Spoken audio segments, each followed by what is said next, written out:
The stone floor was colder than Alara remembered. Or maybe it was just that her knees had finally given out.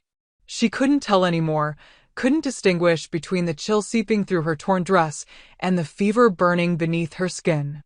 The grand hall stretched endlessly before her, its vaulted ceiling disappearing into shadow, torches flickering along walls carved with the names of every alpha who had ever ruled the Shadowpine Pack. None of those names were hers. None ever would be. Traitor. Curse. Weakling.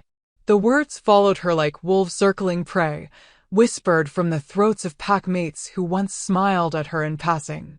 Now they formed a wall of bodies on either side of the aisle, their eyes gleaming with something worse than hatred. Satisfaction. Hey there, beautiful souls. I'm so glad you're here with me for this story. Seriously, where are you watching from right now? Drop your city or country in the comments below. I love knowing where my pack is scattered across the world. And listen, if you haven't hit that subscribe button yet, do it now. You're about to go on an emotional journey that'll have you on the edge of your seat, and trust me, you don't want to miss what comes next. This channel? It's where broken hearts get mended and underdogs rise. So subscribe, turn on notifications, and let's dive in together. Now, back to Alara. Her legs trembled with every step. She forced them forward anyway, one foot dragging slightly behind the other. The hem of her dress, already threadbare, already stained, caught on the uneven stone and tore further. No one moved to help her. No one even looked away. They wanted to see her fall. Alara kept her eyes down, focusing on the cracks in the floor, the dried blood still visible between certain stones from past judgments. The full moon tribunal was not known for mercy. It was known for finality. Just make it to the center. Just make it there. The circle waited ahead, an ancient ring of silver embedded in the stone, wide enough to hold a dozen accused at once. Tonight, it would hold only her. She could feel him before she saw him. The weight of his presence pressed down on the hall like a storm rolling over mountains. Alpha King Jareth sat on the throne at the far end, elevated above them all, carved from black wood and wrapped in furs darker than midnight. He didn't move, didn't speak. He simply watched. Alara's heart hammered against her ribs, each beat a small agony. She'd seen him before, of course. Everyone had. You didn't grow up in Shadowpine without knowing the shape of your Alpha King, the legend who'd taken the throne at 19 after his father's assassination, who'd crushed 3 rival packs before his 21st birthday, who ruled with a hand so iron firm that even whispers of dissent disappeared before they could take root. But she'd never been this close. Never stood, barely stood, in his direct line of sight. His eyes were pale, almost silver in the torchlight, and they tracked her movement with the patience of a predator deciding whether something was worth the kill. Alara reached the edge of the circle and stopped. Her vision swam. Black spots danced at the periphery. She locked her knees, willing her body to obey for just a few minutes longer. Just a little longer. Just until it's over. Alara Thorne. The voice came from her left, Commander Ronan, the Alpha King's right hand, his most trusted warrior. He stood just outside the circle, arms crossed over a chest broad enough to break bones, his expression carved from stone.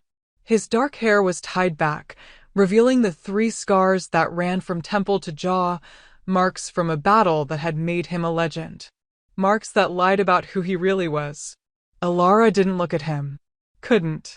If she did, she might break.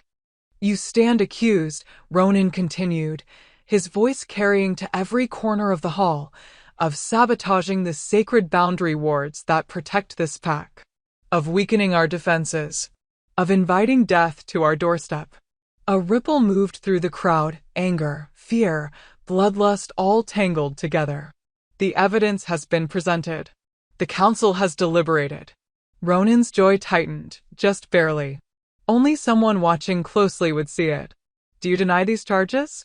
This was it. The moment she was supposed to defend herself. To scream her innocence. To name the real traitor standing 3 feet away, draped in honor he'd stolen. Alara's lips parted. Say it. Say his name. Tell them the truth. But the truth would tear the pack apart. Ronan wasn't just the commander, he was beloved. A hero. The man who'd saved dozens of lives during the northern raids, who trained the young warriors, who stood at the Alpha King's side through every threat and every triumph. If she accused him, half the pack would call her a liar. The other half would demand proof she didn't have. And in the chaos, in the fracture of trust and loyalty, the real enemies would strike. The boundary wards were already failing. She'd felt it every night for weeks, the way the magic frayed at the edges, the way darkness pressed closer. If the pack turned on itself now, they wouldn't survive what was coming. So Alara did what she'd been doing for months. She stayed silent. Her voice cracked, barely a whisper. She tried again. I don't deny it. The hall erupted. Shouts of rage, calls for execution, the stamp of feet demanding justice. Someone threw something, a stone, maybe, that clattered across the floor near her feet. Alara swayed. The world tilted sideways, colors bleeding together. Her knees buckled, and she caught herself on nothing, arms windmilling uselessly as the strength finally bled out of her legs completely. She hit the ground hard. The cold stone slammed against her cheek, her shoulder, her hip. Pain exploded through her ribs, the ones that were already cracked, already screaming. She gasped and tasted copper. No. Get up. You have to get up. But her body had nothing left to give. Through the haze, she heard the Alpha King stand. Heard his boots strike stone as he descended from the throne, each step deliberate and unhurried. The crowd fell silent. Alara tried to push herself up, managed to get one arm beneath her before it gave out. She collapsed again, cheek pressed to stone, lungs burning. This is it. This is how it ends. She'd known it would come to this eventually. Known that protecting them would cost her everything. She just hadn't expected it to hurt this much. The Alpha King's boots appeared in her line of sight, black leather, unlaced at the top, silent despite their size. He crouched, slow and controlled, until his face was level with hers. And then he went completely still. Alara couldn't see his expression. Her vision was tunneling, darkness creeping in from all sides. But she heard his breathing change. Heard the sharp intake of breath that didn't match the moment. Her scent, the Alpha King said, so quiet it was barely more than a thought. No one else heard it. But Alara did. And somewhere in the back of her fading consciousness, wrapped in pain and exhaustion and the knowledge that she'd done everything she could, she wondered what he meant. The last thing Alara remembered before the darkness took her completely was the feeling of being lifted. Strong arms, careful despite their strength, sliding beneath her knees and shoulders. The scent of pine and smoke and something wilder, something that made her wolf whimper in recognition even as her human consciousness slipped away. Then nothing. She woke to pain. It wasn't new pain, that would have been almost refreshing. This was the old kind, the familiar ache that had become her constant companion over the past 3 months. Ribs that screamed with every breath. Bruises layered so deep they'd stopped changing color. The burning exhaustion that came from pouring too much of yourself into magic you were never supposed to touch. Alara opened her eyes slowly, expecting the damp stone of the holding cells beneath the grand hall. Instead, she found herself in a room she didn't recognize. The ceiling was wood, not stone. Dark beams crossed overhead, and between them, she could see painted symbols, protection wards, ancient ones, the kind that took decades to properly set. A window to her left showed the deep blue of pre-dawn sky, and through it, she could hear the forest breathing. This wasn't a cell. This was the Alpha's wing. No. Alara tried to sit up and immediately regretted it. Her ribs seized, sending lightning through her chest. She gasped and fell back against pillows that were far too soft, far too clean. I wouldn't do that if I were you. The voice came from the corner, female, measured, with an edge that suggested humor was a weapon she wielded often. Ilara turned her head carefully and found a woman sitting in a chair by the cold fireplace, one leg crossed over the other, a book balanced on her knee. She was beautiful in the way dangerous things often are. Sharp cheekbones, darker skin that seemed to glow in the dim light, black hair cut short enough to expose the triple-marked tattoo on her neck, the symbol of the Beta bloodline. Her eyes, when they lifted from the book, were the color of amber catching fire. "You've been out for 6 hours, the woman said, closing the book with a soft snap. "The healer said you'd probably sleep for 12, but I had a feeling you'd be stubborn about it." Ilara's throat was dry as sand. "Where?" "The king's guest quarters." The woman stood, moving with the fluid grace of someone who'd spent a lifetime training for violence. Or what we're calling them for now. Easier than explaining why the accused traitor is sleeping in a room 3 doors down from the Alpha King's personal chambers. She crossed to a side table, poured water from a pitcher into a cup, and brought it to Ilara. Up close, she was even more intimidating, tall, broad-shouldered, with the kind of presence that made you want to either follow her into battle or get out of her way. Ilara took the cup with shaking hands. "Who are you?" "Maya Clearwater. Beta of Shadowpine, which means I get to deal with all the messes our dear Alpha creates when he makes impulsive decisions." Maya settled on the edge of the bed, far enough away to be respectful, but close enough to catch Ilara if she tried something stupid. "Like ordering you brought here instead of to the cells." The water was cold and perfect. Ilara drank half the cup before her brain caught up with the words. Why would he do that? That, Maya said, her eyes narrowing slightly, is an excellent question. One I've been asking myself for the past 6 hours while watching you sleep and wondering what the hell is going on. Ilara set the cup down carefully on the nightstand, her hands still trembling. Every instinct screamed at her to run, but she couldn't even sit up without wanting to scream. I should be in the cells. Probably. The pack will. Oh, the pack is furious. Maya's smile was sharp. Half of them want your head on a spike. The other half just want you gone. Commander Ronan has been particularly vocal about the danger of showing leniency to traitors. At Ronan's name, something must have shown on Ilara's face because Maya's expression shifted, became calculating in a way that made Ilara's stomach drop. Interesting, Maya murmured. You flinched. I didn't. Yes, you did. Small, but I saw it. Maya leaned forward slightly, her voice dropping. I've been beta of this pack for 7 years, Ilara Thorne. I've watched you for most of that time, quiet little Omega, no family, no status, no trouble. You kept your head down, did your work, never caused problems. Ilara's pulse hammered in her throat. So when you show up accused of the most serious crime we've seen in a decade, and you don't even try to defend yourself, Maya's amber eyes burned into hers. It makes me wonder what you're protecting. She knows.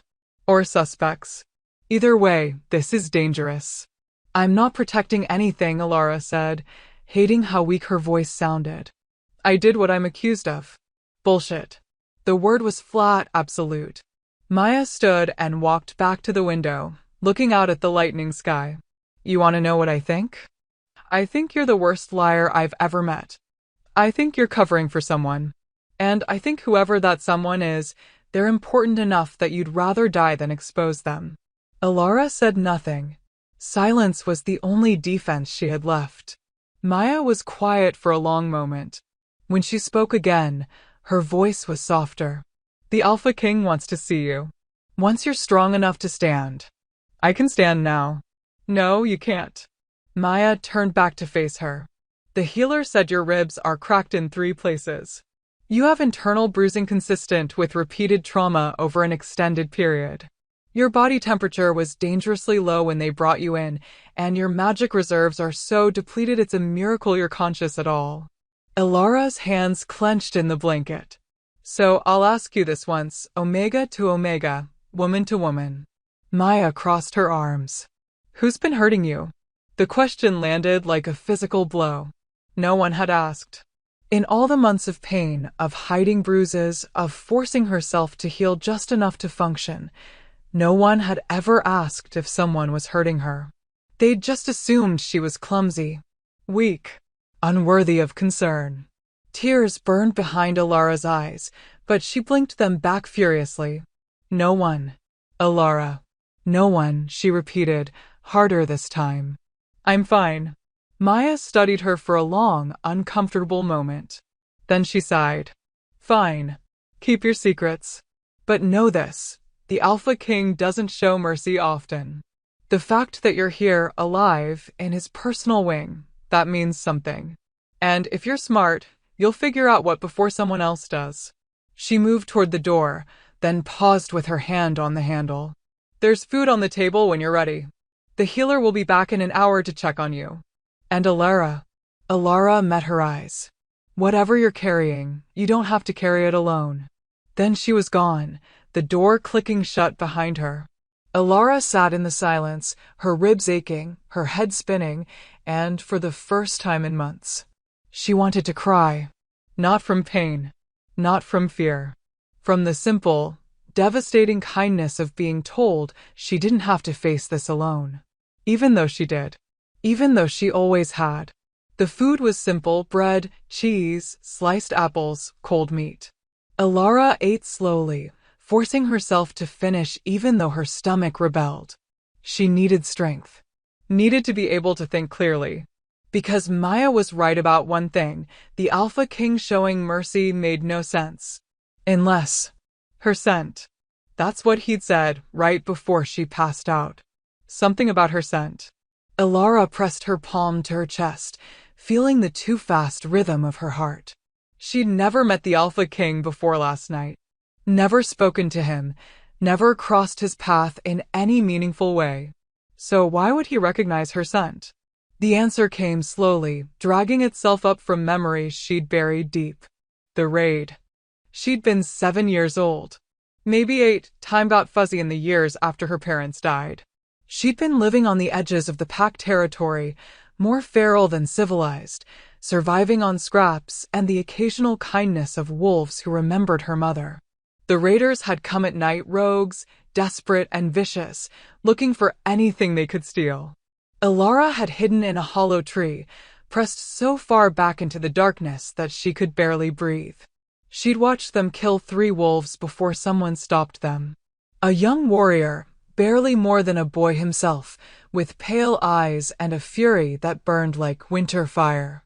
He'd fought with a savageness that terrified her, but when it was over, when the rogues lay dead or fleeing, he'd found her, pulled her from the tree with gentle hands, asked her name.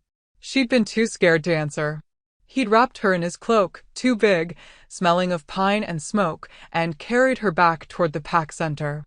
But somewhere along the way, she'd wriggled free.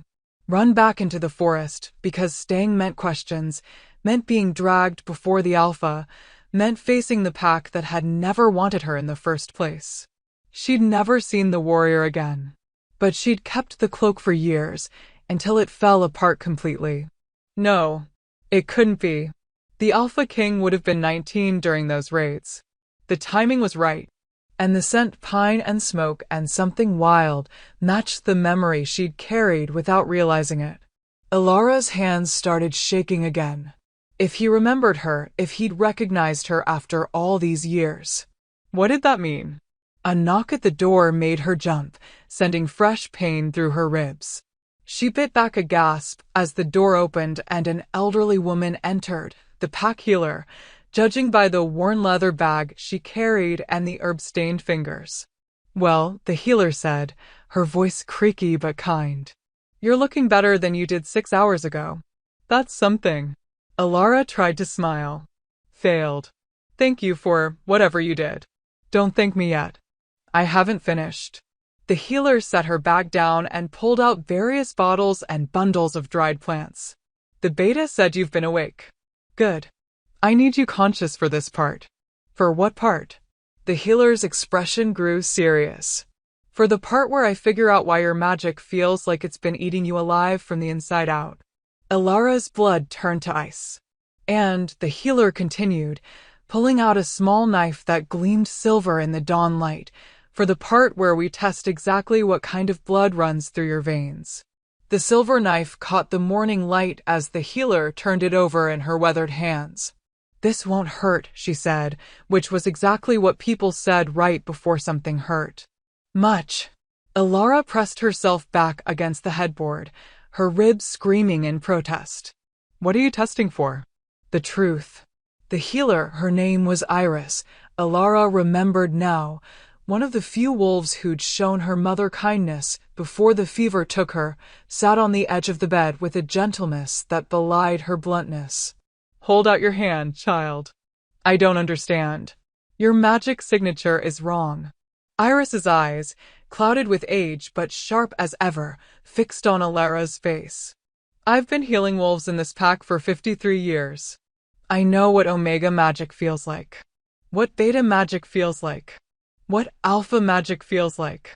She paused, letting the weight of that last word settle between them. "And yours, Alara Thorne, feels like it's trying to be something it was never meant to be." Alara's mouth went dry. "I'm just an Omega. You know that. Everyone knows that. I know what you were registered as when your parents died." Iris reached out and took Alara's hand before she could pull away, turning it palm up.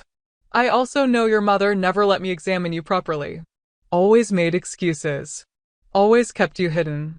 The knife pressed against Alara's palm, not cutting yet, just resting there. Silver burned against werewolf skin, a warning and a test. "Silver reacts to bloodline purity," Iris said softly. "The stronger the alpha blood, the more it burns. Omegas barely feel it. Betas get a sting. Alphas," she met Alara's eyes. "Alphas bleed fire." "Then you already know I'm Omega," Alara said, hating the desperate edge in her voice. "Because I've touched silver before. It doesn't. Not like this, you haven't." Iris drew the blade across Alara's palm in one swift motion. The cut was shallow, barely more than a scratch. The pain was excruciating. Alara gasped, tried to pull her hand back, but Iris held firm. The silver burned like she'd pressed her palm to hot coals, and where her blood welled up dark red, too dark it sizzled against the blade. "Blessed goddess," Iris breathed. The burning intensified. Alara bit down on her lip hard enough to taste copper, refusing to scream, refusing to give voice to the agony racing up her arm. Through watering eyes, she watched her blood react to the silver like acid to metal, bubbling and smoking. Then Iris removed the knife and wrapped Alara's hand in a clean cloth, muttering under her breath. The burning faded slowly, leaving behind a throb that pulsed in time with her heartbeat. "You're not Omega," Iris said flatly. "You're not even Beta." Alara's world tilted. "That's impossible." "Impossible would be surviving what you've been doing to yourself for the past 3 months. Iris pulled the cloth away, revealing the cut, which was already starting to heal, faster than it should. "The boundary wards. You've been reinforcing them, haven't you? Pouring your own magic into holes that should have required a team of trained alphas to repair. There was no point in lying. Not anymore." "How did you?" "Because I've seen what happens when wolves push past their limits. When they burn themselves out trying to hold together magic too big for them." Iris's voice cracked slightly. "I watched your mother do the same thing right before she died. Everything stopped. The room, the world, Alara's breath, all of it froze. My mother died of fever," she whispered. "Everyone said. Everyone lied." Iris stood, moving to the window with the heaviness of someone carrying old grief. "Your mother was the daughter of Alpha Corvus, the previous Alpha King's younger brother. She had alpha blood, strong and pure. But she fell in love with your father, a beta from a minor family, someone deemed unsuitable." Alara couldn't speak, couldn't move. They were going to force her to mate with someone else. Someone politically advantageous. Iris's reflection in the window glass looked ancient, tired. "So your parents ran. Lived on the edges of pack territory, hidden. And when you were born, when it became clear you'd inherited your mother's bloodline. They kept me secret," Alara finished, her voice hollow. "They kept you safe." Iris turned back to face her. "Because Alpha King Matthias, Jareth's father, was a paranoid bastard who saw threats everywhere. If he'd known Corvus's line had produced a female alpha heir, especially one outside the main succession, he would have killed me. Or worse, used you. Forced you into a political mating to secure alliances. Iris moved back to the bed, her expression fierce. Your mother spent the last year of her life maintaining a spell to suppress your alpha markers, to make you read as Omega to anyone who tested you. It cost her everything, every ounce of magic, every bit of strength. She died the day the spell finally took permanent hold. Tears streamed down Alara's face before she could stop them. She died for me. She died protecting you. There's a difference. Iris gripped her shoulder, firm and grounding. And now you're doing the same thing, protecting a pack that doesn't even know what you are. Pouring alpha magic into wards that were failing, killing yourself slowly to keep everyone safe. The wards are failing because someone sabotaged them, Alara said, wiping her face roughly. Someone with access to the sacred sites. Someone the guards would never question. Iris's eyes sharpened. Commander Ronan. I can't prove it. I've tried. Alara's hands clenched in the blanket. But I've watched him. Followed him 3 times to the northern boundary. He does something there. I can't get close enough to see what, and afterwards, the wards weaken. So I've been fixing them. Reinforcing them with whatever magic I could channel. You've been killing yourself to cover for a traitor. I've been preventing a civil war. Alara met Iris's eyes. Ronan is beloved. A hero. If I accuse him without proof, the pack will tear itself apart. And with the wards already compromised, the real enemies would strike while we're weak, Iris finished grimly. She was quiet for a long moment. Does the Alpha King know any of this? How could he? I've never spoken to him. Never even been near him until last night. And yet he ordered you brought here instead of to the cells. Stood over you himself while I worked to stabilize you. Iris's expression grew calculating. He recognized something, Alara. I saw it in his face when he carried you in. The memory surfaced again. Pale eyes, winter fire, gentle hands pulling her from darkness. There was a raid, Alara said slowly. Years ago. I was a child. Someone saved me. A young warrior. I never knew his name, but he knew yours. Iris smiled, sad and knowing. Jareth has always had a gift for sense. For remembering. If he saved you once, he'd recognize you anywhere, suppression spell or not. A sharp knock on the door cut off whatever Alara might have said. The door opened before either of them could respond, and Maya stepped through, her expression tight. He wants to see her. Now. She's not ready, Iris started. I don't care what she's ready for. The council is in session, and they're calling for immediate execution. Maya's amber eyes found Alara's. The only thing keeping you alive right now is the Alpha King's direct command. But that protection only lasts as long as he can justify it to the pack. Alara pushed herself upright, ignoring the way her ribs screamed. Then I'll go. You can barely stand. I'll go. She swung her legs over the side of the bed, gritting her teeth against the wave of dizziness. If he's protecting me, the least I can do is face him. Maya studied her for a moment, then nodded once. Fine. But if you collapse again, I'm not catching you. Iris helped Alara into a clean dress, simple gray linen, loose enough not to press against her bruises. Every movement was agony, but Alara forced herself through it.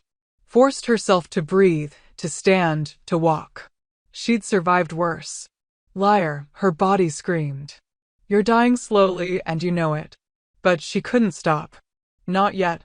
Not until she found a way to expose Ronan without destroying the pack. Maya led her through corridors Alara had never seen, the inner sanctum of the Alpha's wing, where only the highest-ranked wolves were permitted. The walls here were carved with protection wards so old they hummed with power. Torches burned with flames that never died. They stopped outside a heavy wooden door. Fair warning, Maya said quietly. He's not alone in there. Half the council is with him, and they want blood. Whose blood? Yours, mostly. But they'll settle for chaos. Maya's hand rested on the door handle. Whatever you say in there, make it count. You won't get a second chance. She pushed the door open.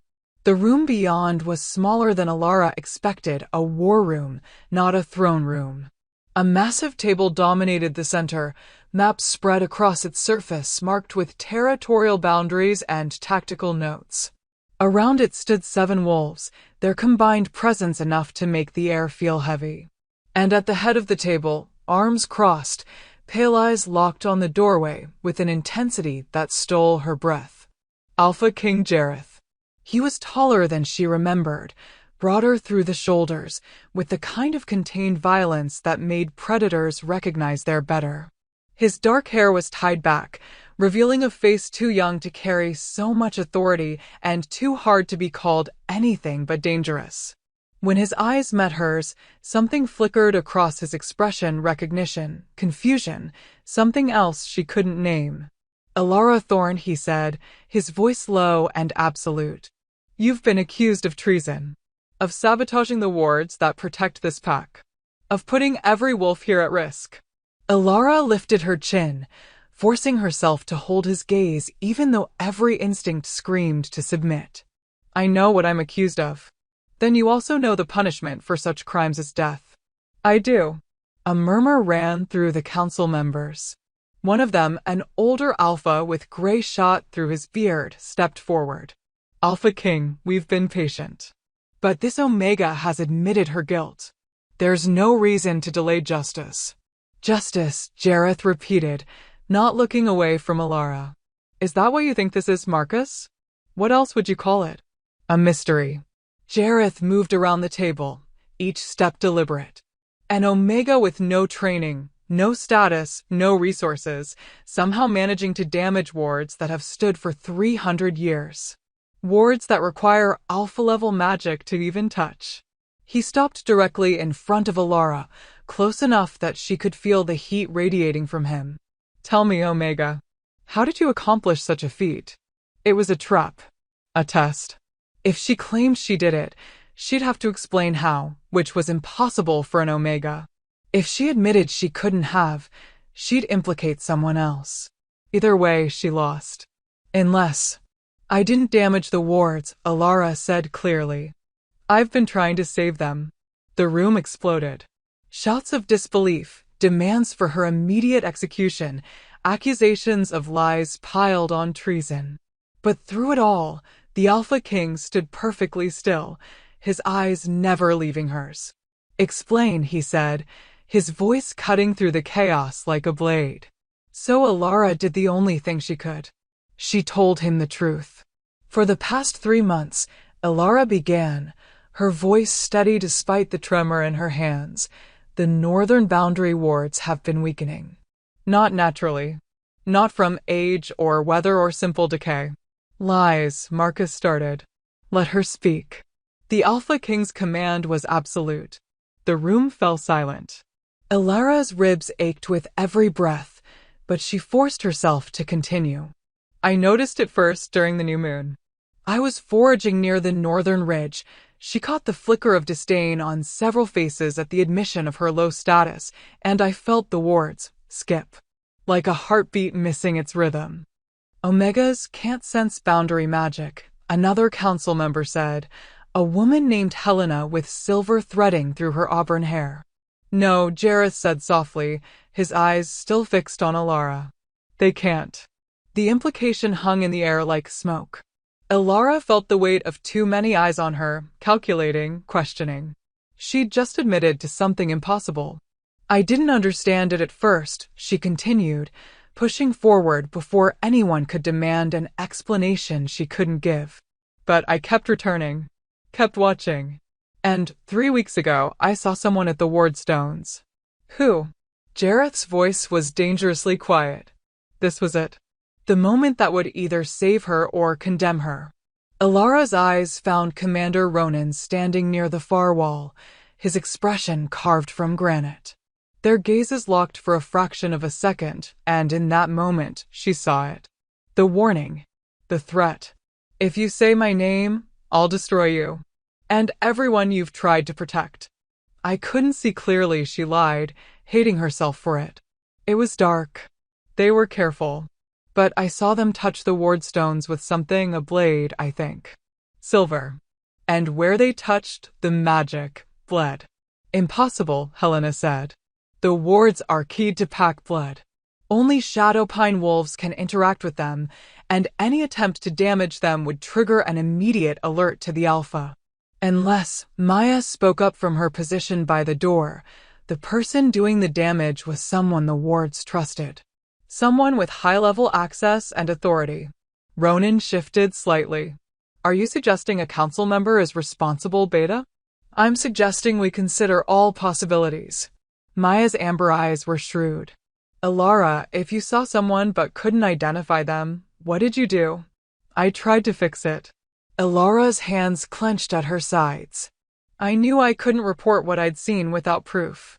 Without a clear identification, it would just be my word, and Omega's word, against whoever it was. So I tried to repair the damage. How? Jareth asked, and there was something in his voice now. Something that felt like he already knew the answer. I don't know. It was the truth and a lie all at once. I just reached for the magic. And it reached back. Marcus laughed, sharp and cruel. You expect us to believe that an Omega with no training somehow managed to channel pack magic? That the ancient wards that have protected us for centuries just let you in? I'm not asking you to believe anything, Alara said, meeting his eyes despite the way her wolf instincts screamed to submit. I'm telling you what happened. Every night for 3 months, I've gone to the northern boundary and poured everything I have into those wards. And every time I do, I feel them getting weaker. Because someone with more power, more access, keeps tearing them down faster than I can repair them. This is absurd, another council member said, Thomas, younger than Marcus, but just as dismissive. Even if we believed you could sense the wards, even if we believed you tried to help, you've admitted to repeatedly visiting sacred sites without authorization. That alone is what saved your lives. Every head turned toward the door. Iris stood there, her healer's bag in hand, her expression fierce. I wasn't planning to interrupt, but I won't stand here and listen to you condemn the only wolf who's been keeping this pack from collapse. Healer Iris, Jareth said carefully. What do you mean? Iris walked into the room with the confidence of someone who'd been healing alphas since before most of them were born. She set her bag on the table and pulled out a small vial filled with dark liquid. This is Alara's blood, taken an hour ago. She held it up to the light. Notice anything unusual? Helena leaned closer. It's darker than it should be. It's saturated with pack magic. More specifically, with boundary ward magic. Iris set the vial down carefully. This girl has been channeling power that would kill most trained alphas. She's been doing it alone, repeatedly, while her body slowly breaks down from the strain. Marcus's expression hardened. Or she's been siphoning power from the wards, using it for her own purposes. To what end? Maya cut in sharply. What purpose would an Omega have for stealing boundary magic? She has no allies, no resources, no political power. If she wanted to hurt this pack, there are far simpler ways. Perhaps she's working for someone, Ronan said smoothly, finally speaking up. His voice was measured, reasonable. Perhaps she was planted here. An agent for another pack, sent to weaken our defenses. Alara's blood ran cold. He was good. So dangerously good at this. If that were true, Jareth said, still watching Alara with that unnerving intensity, why would she collapse before the entire pack? Why not run? Why not hide? Because she got caught, Ronan countered. We've been investigating the ward failures for weeks. Perhaps she knew we were closing in. Then why hasn't she named her supposed masters? Jareth turned to face Ronan, and something flickered in the air between them, something Alara couldn't quite read. If she's an agent, if she's working for someone else, wouldn't she trade that information to save herself? Ronan's jaw tightened. Loyalty. Or fear. Or innocence. Jareth looked back at Alara. There's another explanation. One none of you want to consider. The room held its breath. What if she's telling the truth? Jareth said quietly. What if someone in this pack, someone with power and access, has been systematically destroying our defenses? And what if this Omega, for reasons we don't yet understand, is the only thing standing between us and disaster? Marcus started. That's what we're going to find out. Jareth's voice turned to iron. Tonight, at moonrise, we're going to the northern boundary. All of us. And Alara is going to show us exactly what she's been doing. Alara's heart stopped. Alpha King. If you're lying, we'll know immediately. The wards don't forgive deception. His pale eyes bored into hers. And if you're telling the truth, then someone in this room is a traitor. And they're going to reveal themselves. Ronan's expression didn't change, but Alara saw his hand drift toward the blade at his hip. Saw the calculation in his eyes. He was going to make his move. Tonight. And if she couldn't prove his guilt before then, they were all going to die. The council dispersed slowly, reluctantly, throwing hostile glances at Alara as they filed out. Only Maya, Iris, Jareth, and Ronan remained. Commander, Jareth said without looking at him. Assemble a security detail. I want the northern boundary locked down by sundown. No one in or out without my direct authorization. Of course. Ronan's voice was smooth as silk. Should I include the Omega in the security protocols? Alara will remain under my personal protection until tonight. The words fell like stones. Ronan's expression flickered, just for a second, before smoothing back into neutrality. As you command, Alpha King. He left, his footsteps echoing down the corridor. The moment he was gone, Alara's legs gave out. She would have hit the floor if Jareth hadn't moved faster than should be possible to catch her. His arms wrapped around her waist, taking her weight effortlessly, and suddenly she was pressed against his chest, breathing in that scent of pine and smoke and wild things. I've got you, he murmured, and the gentleness in his voice was so at odds with the brutal Alpha King everyone feared that Alara almost believed she'd imagined it. I can stand, she said, but her body betrayed her, trembling like a leaf. No, you can't. Jareth lifted her, actually lifted her, and carried her to one of the chairs around the table. He set her down carefully, then crouched in front of her so they were eye level. How long have you been doing this? Truly? Alara met his eyes and saw the warrior from her childhood looking back at her. Saw the boy who'd wrapped her in his cloak and asked her name. 3 months, she whispered. Every night since the ward started failing. And the bruises? His hand moved to her wrist, gentle, turning it to reveal the purple-black marks that disappeared beneath her sleeve. These aren't from channeling magic. She tried to pull away. He didn't let her. Alara. Her name on his lips was a command and a plea all at once. Who's been hurting you? Tell him. Just tell him. But the words stuck in her throat. Because if she told him about Ronan's training sessions, the ones where he'd cornered her in the barracks, where he'd made it clear that any attempt to expose him would result in pain, not just for her, but for anyone who'd ever shown her kindness. If she told him about that, the pack would fracture. And they couldn't afford that. Not now. I'm clumsy, she said instead. I fall a lot. You're lying. Jareth's jaw clenched. And you're terrible at it. Funny. Maya said the same thing. Because it's true. His thumb traced over one of the bruises, featherlight. These are defensive wounds. Someone's been hitting you. Repeatedly. For weeks at least. Tears burned behind her eyes. She blinked them back furiously. It doesn't matter. It matters to me. The words hung between them, too raw, too honest. Alara couldn't breathe. Couldn't think. Why? Because I remember you. Jareth's voice dropped to barely above a whisper. 7 years ago. The raid. You were hiding in a tree, covered in dirt, terrified of everything. I pulled you out and you looked at me like I was some kind of monster. You saved me, Alara said, her throat tight. And then you ran. Something that might have been regret crossed his face. I searched for you. For days. But you'd vanished. I thought. I thought maybe you died. Thought I'd failed to protect you. Why would you care? I was just. You were a child who'd lost everything. And when I carried you back, when I held you, he paused, his eyes searching hers. You smelled like Puck. Like mine. I didn't understand it then. I was too young, too inexperienced. But I've never forgotten. Alara's world tilted. That's not possible. Your scent is masked. Suppressed by powerful magic. But last night, when you collapsed at my feet, when your defenses were down, Jareth's hand moved from her wrist to cup her face, his thumb brushing away a tear she hadn't realized had fallen. I knew. You're not Omega, Alara. You never were. She couldn't speak.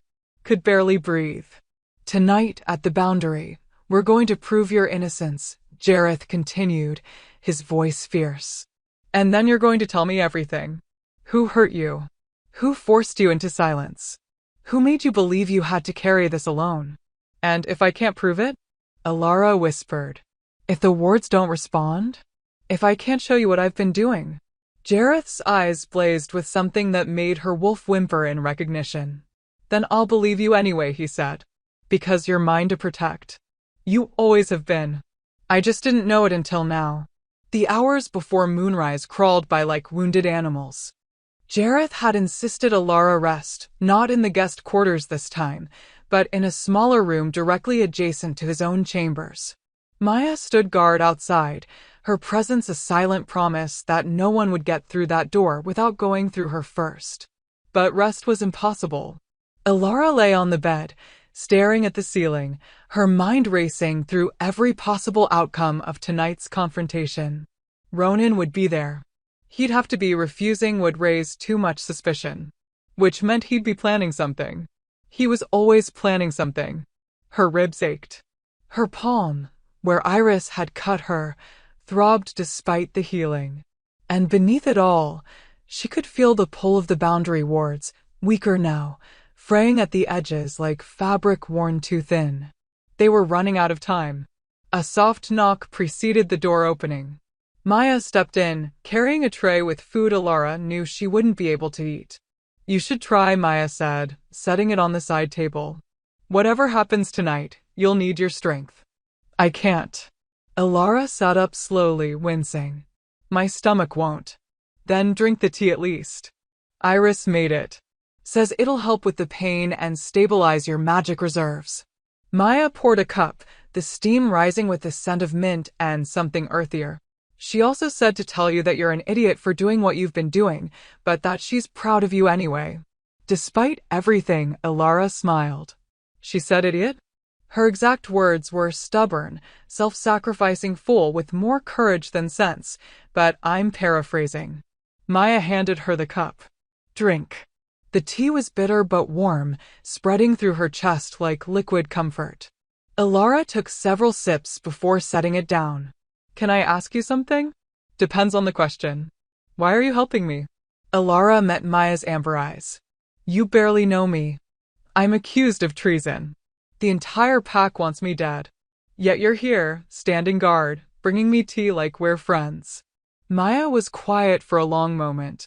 When she spoke, her voice was softer than Alara had ever heard it. 7 years ago, I challenged for Beta. I was young, ambitious, certain I deserved the position. But I was also female in a pack that hadn't had a female Beta in 3 generations. Alara listened, sensing this was important. The male I was challenging, Marcus's son, actually didn't think I had the right to even try. During the combat trial, he didn't just fight to win. He fought to humiliate. To break me. Maya's joy tightened. He would have succeeded. Would have crippled me, ended my career, made me an example of why women shouldn't reach for power. What stopped him? The Alpha King. Maya's expression softened slightly. Jareth was new to the throne then. Still finding his footing. But he stopped the fight, declared it forfeit, and named me Beta on the spot. Said any wolf who had to break their opponent to win wasn't worthy of the title. She turned to look out the window at the fading afternoon light. The pack was furious. Half of them thought he was being weak. Playing favorites. But Jareth didn't care. He saw something in me that no one else did: potential, strength, loyalty. And he gave me a chance when no one else would. Maya looked back at Alara. So when I see him doing the same thing for you, when I see him protecting someone the entire pack wants to destroy, I remember what that felt like. And I stand with him. Alara's throat tightened. Even if I'm guilty? You're not guilty. Maya's voice was absolute. I've spent enough time around liars to know one when I see one. You're many things, Alara Thorne: secretive, stubborn, far too willing to martyr yourself for people who don't deserve it. But you're not a traitor. How can you be sure? Because traitors look out for themselves. And everything you've done has been about protecting others. Maya crossed her arms. So yes, I'm helping you. And tonight, when we go to those boundaries, I'll be watching your back. You should watch Ronan instead. The words slipped out before Alara could stop them. Maya's eyes sharpened. Why? Because he's the real traitor. Because he's been destroying the wards from the inside. Because he's planning something for tonight that will either expose him or kill us all. But Alara couldn't say any of that. Not without proof. Not without risking everything. Just a feeling, she said instead. Something about him feels wrong. Maya studied her for a long moment. You're still protecting someone. Even now. I'm protecting the pack. No. You're protecting a person. Someone specific. Maya leaned against the wall. And my guess? It's whoever's been hurting you. Alara's hands clenched in the blanket. Here's what I know, Maya continued quietly. Commander Ronan has been requesting private training sessions with low-status pack members for months. Says he's trying to improve overall pack strength. Most alphas think it's noble. Commendable even. Alara's blood turned to ice. But I've noticed something interesting, Maya went on. Every Omega or low-ranked wolf who goes through his training comes back different. Quieter. More withdrawn. And they all have the same kinds of injuries: defensive wounds, stress fractures, bruises in places that suggest restraint. Maya, I couldn't prove anything. Couldn't get anyone to talk. They were all too scared. Maya's amber eyes bored into Alara's. But you know what I'm talking about, don't you? Because you've been through it. Alara wanted to deny it. Wanted to lie like she'd been lying for months. But she was so tired of lying. If I tell you, she whispered, you have to promise me something. What? You can't tell the Alpha King. Not yet. Not until after tonight. Alara met Maya's eyes. Because if you do, if Jareth confronts Ronan before we get to the boundary, Ronan will run. And we'll lose our only chance to prove what he's done. Maya was silent for several heartbeats. You're asking me to keep something from my Alpha. I'm asking you to trust me. Just for a few more hours. Alara's voice cracked. Please.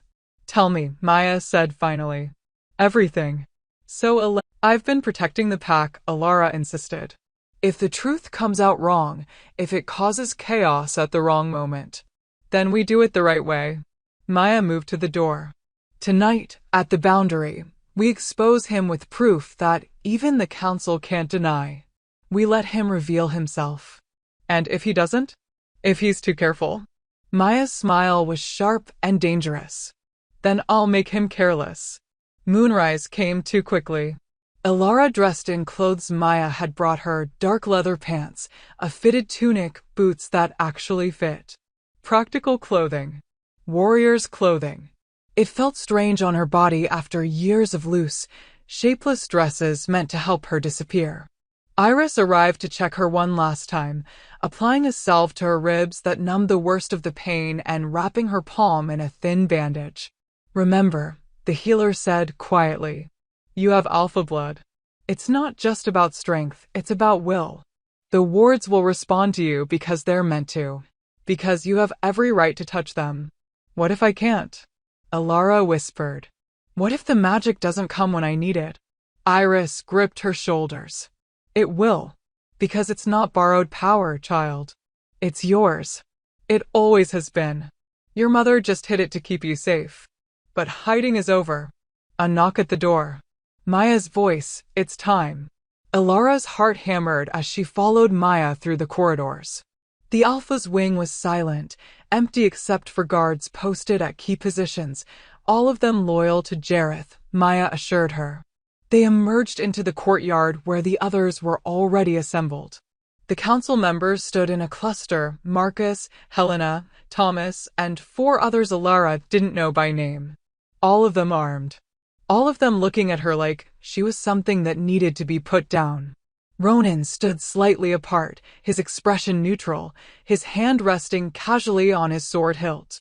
When his eyes met Alara's, she saw the warning there. The threat. One word. One accusation. And I'll make you regret it. Then Jareth stepped out of the shadows, and the entire courtyard seemed to hold its breath. He was dressed for battle, dark armor that moved like liquid, twin blades crossed over his back, his hair loose around his face. But it was his eyes that caught Alara, pale and fierce, and locked on her with an intensity that made her wolf surge forward in recognition. Mine, something in her whispered. He's mine. The thought terrified her. We move as a unit, Jareth said, his voice carrying absolute authority. No one breaks formation. No one acts without my direct command. Understood. A chorus of agreement. Alara. He moved to stand beside her, close enough that their shoulders almost touched. Stay near me. Whatever happens at the boundary, you're under my protection. Alpha King, I must protest, Marcus started. Your protest is noted and dismissed. Jareth's tone left no room for argument. We're wasting moonlight. Move out. The journey to the northern boundary took 20 minutes at a fast walk. The forest grew darker as they traveled, the trees pressing closer, the sounds of night creatures fading to unnatural silence. Alara felt it the moment they crossed into the boundary zone, the wards recognizing her presence, reaching for her like old friends. But they were weak, so weak. Like spider silk stretched too thin. Here, she said, stopping at a small clearing where 3 ancient stones stood in a triangle. This is where I saw him. Where the damage was worst. Show us, Jareth commanded. Alara approached the stones slowly, her hand outstretched. The moment her fingers touched the central ward stone, magic erupted through her body, hot and wild and desperate. The wards were dying. Not just weakening. Dying. And beneath the fraying magic, she felt something else. Something dark and cold and deliberate. Sabotage. Recent. Within the last few hours. Someone's been here, Alara gasped, her hand still pressed to the stone. Today. They've. The explosion of pain in her back drove her to her knees. She looked down, confused, at the blade protruding from her chest, silver, gleaming with her blood. Behind her, Ronan's voice was cold. I told you what would happen if you spoke. Then he twisted the blade, and Alara's world went black. She came back to consciousness in pieces. Pain first, everywhere, everything, too much to process. Then sound, shouting, the clash of steel, growls that shook the ground. Then sight, blurry, doubled, but gradually clearing. Alara was on her back, the forest canopy spinning above her. The silver blade was gone from her chest, but she could feel the wound, could feel her blood soaking into the earth beneath her. Silver. He used silver. I'm going to die. 20 feet away, Jareth fought Ronan with a fury that belonged in legends. Their swords met in showers of sparks, both of them moving too fast for normal eyes to track. But even from here, even dying, Alara could see what the others couldn't. Ronan was better, faster, stronger. And he wasn't fighting alone. 3 of the council members, Marcus, Thomas, and another, had drawn their weapons against Jareth. Against Maya, who was engaged with Helena. Against the few guards loyal to the Alpha King. This was a coup. Planned, coordinated, inevitable. And Alara had led them all into it.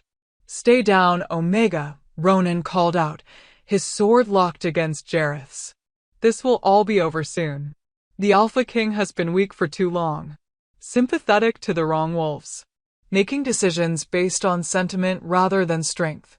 You're a traitor, Jareth snarled, forcing Ronan back a step. I'm a patriot. I'm saving this pack from your soft rule.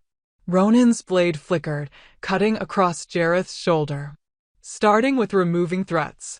Like that Omega who's been snooping where she doesn't belong. Jareth's eyes flashed to Alara, and in that moment of distraction, Ronan struck. The blade should have taken Jareth's head. Instead, it met air. Because Maya had crashed into Ronan from the side, taking them both down in a tangle of limbs and fury. Run! Maya screamed at Alara. The wards! Fix the wards! But Alara couldn't run. Could barely move. The silver poisoning was spreading, turning her blood to fire, her magic to ash. You're dying. You're finally dying, and they're all going to die with you. No. No. Alara pressed her hand to her chest, feeling the wound, feeling the silver working its way toward her heart. She had minutes. Maybe less. But the wards had stood for 300 years. They'd protected countless lives. They were the only thing keeping the darkness at bay. And she was the only one who could save them. One last time. Just one more time. Alara dragged herself toward the nearest ward stone, leaving a trail of blood behind her. Every movement was agony. Every breath felt like her last. But she reached it, pressed both hands against the cold stone, and let everything she was, everything she'd ever been, pour into the wards. The magic responded like lightning striking earth. Power erupted from the stones, blazing through the boundary in waves of pure light. Alara screamed as it tore through her, as it used her as a conduit, as it drew on blood and will and the alpha heritage she'd spent her whole life hiding. The wards didn't just heal. They transformed. Ancient symbols blazed to life across the stones, burning brighter than they had in generations. The barrier reformed, stronger than before, fed by alpha blood that had been denied its birthright for too long.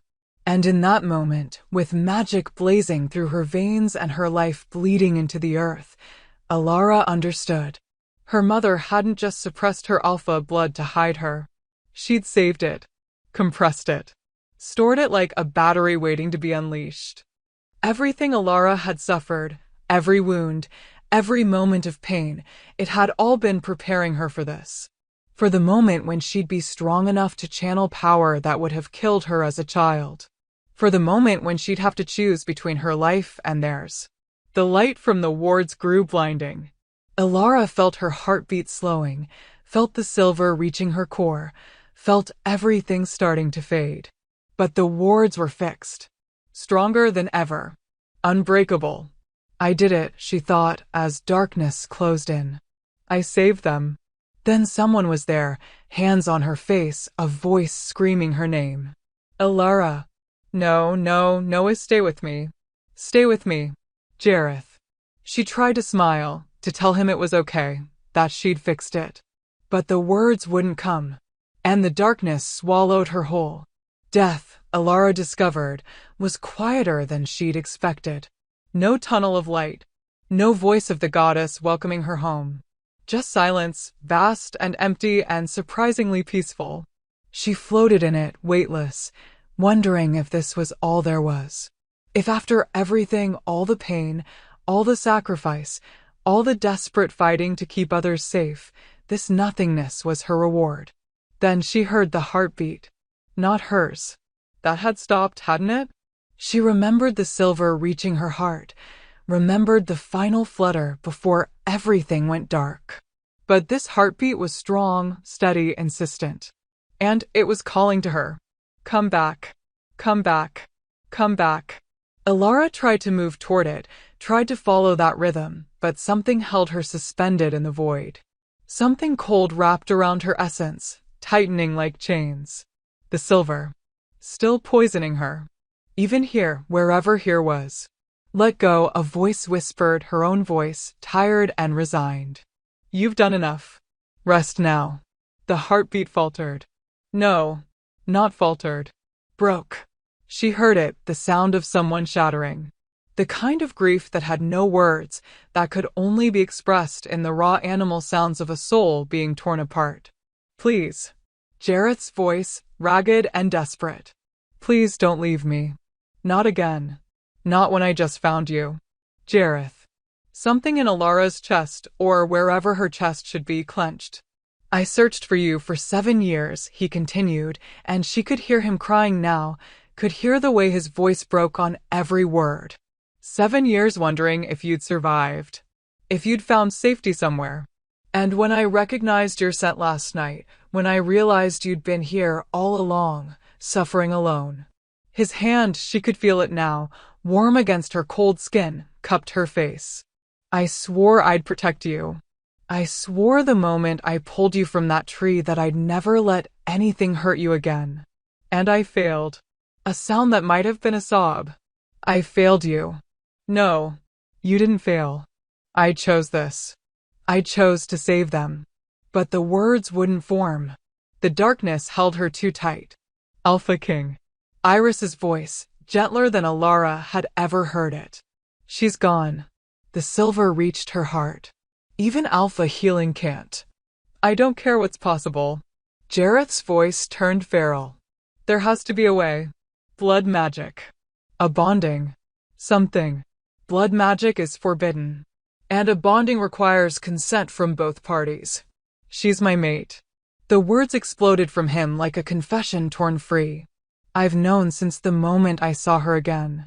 Since I caught her scent beneath all those suppression spells. She's mine and I will not let her go.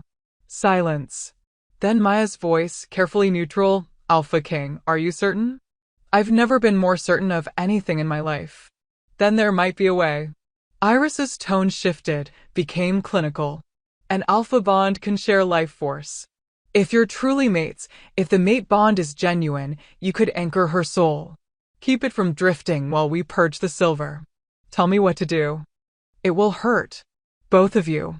The silver in her system will fight against your magic. And if the bond isn't strong enough, Iris paused. It could kill you both.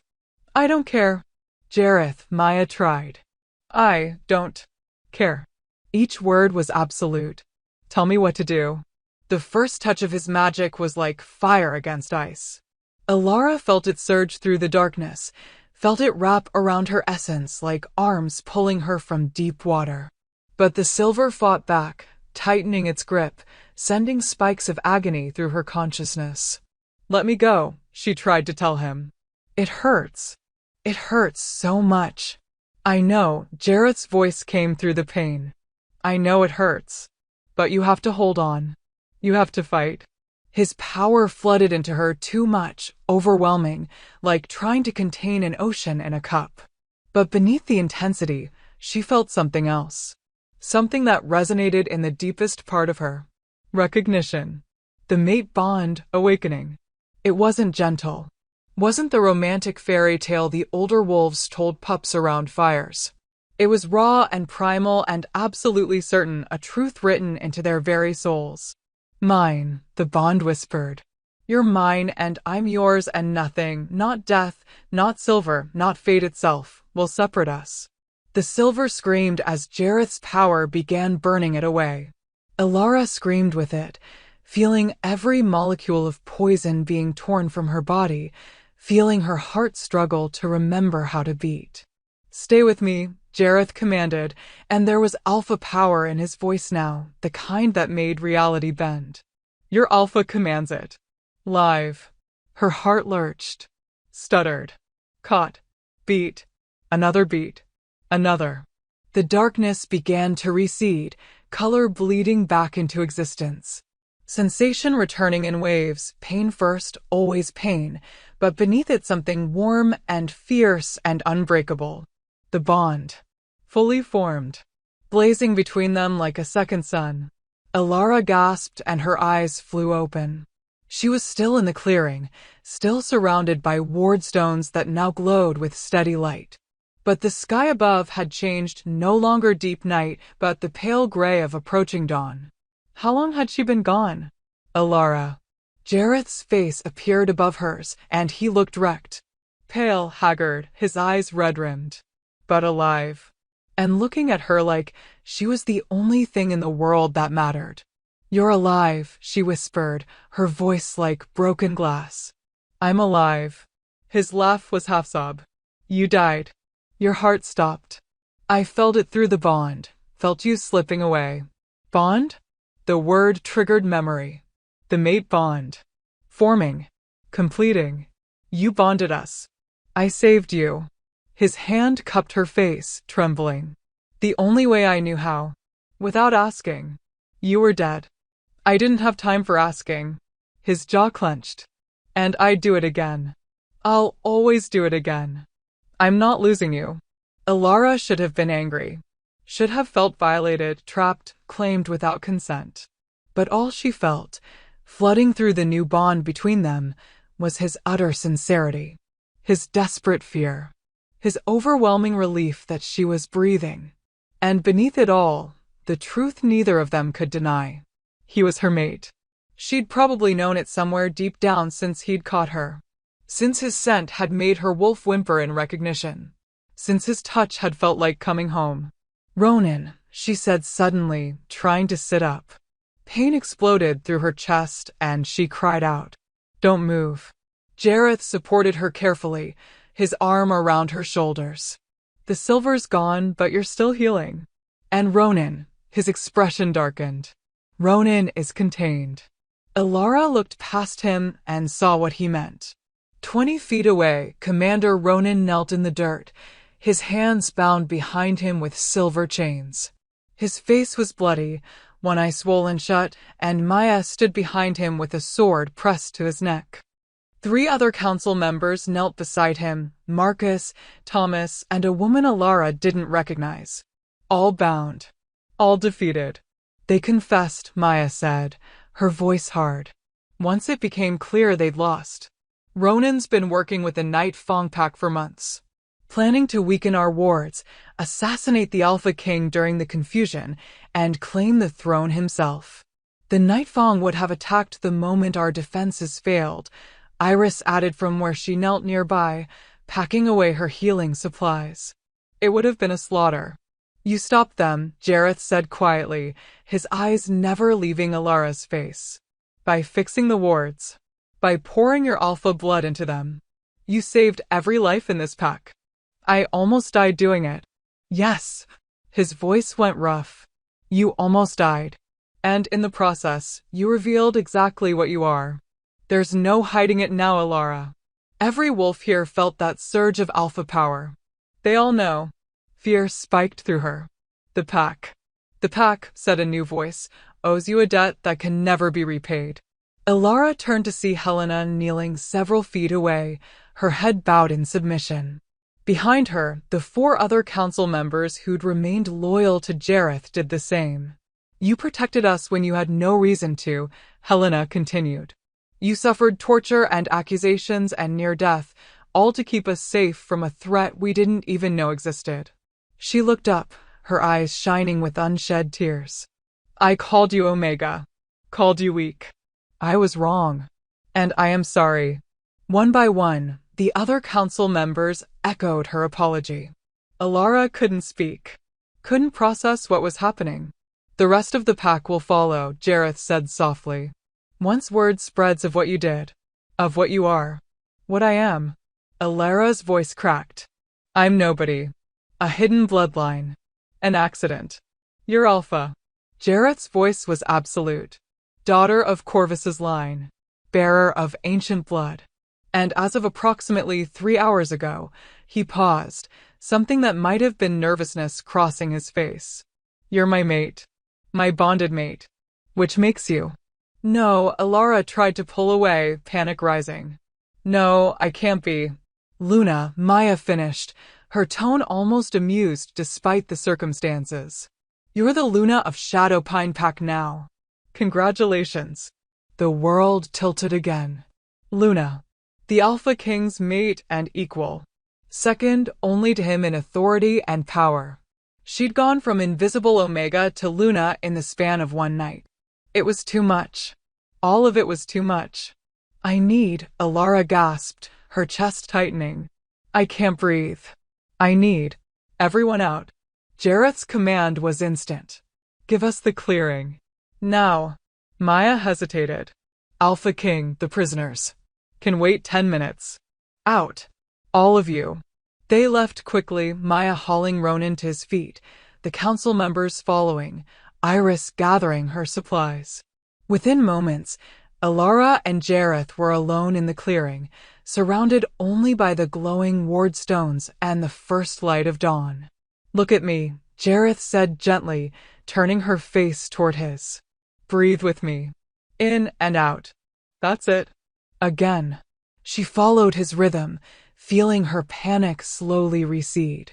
The bond between them pulsed with his calm, his certainty, his absolute conviction that everything would be okay. I know this is overwhelming, he said once her breathing had steadied. I know you didn't ask for any of this. The bond, the title, the sudden change in status. And if I could have asked first, if there had been any other way to save you, I would have taken it. But you didn't. The words came out harsher than she'd intended. No, I didn't. He met her eyes without flinching. I made a choice in a moment of crisis. I claimed you as mine without your consent because the alternative was watching you die.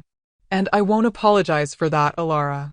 I won't apologize for doing whatever it took to keep you alive. Even though it means I'm trapped now, bound to you forever. Something flashed across his face, hurt, quickly masked. Is that what you think? That you're trapped?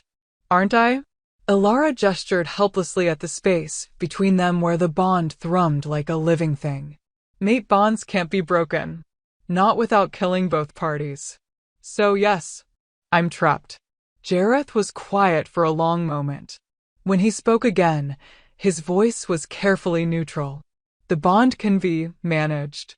Kept dormant. We'd still be mates, still tied together, but we wouldn't have to act on it. You could live your own life. Choose your own path.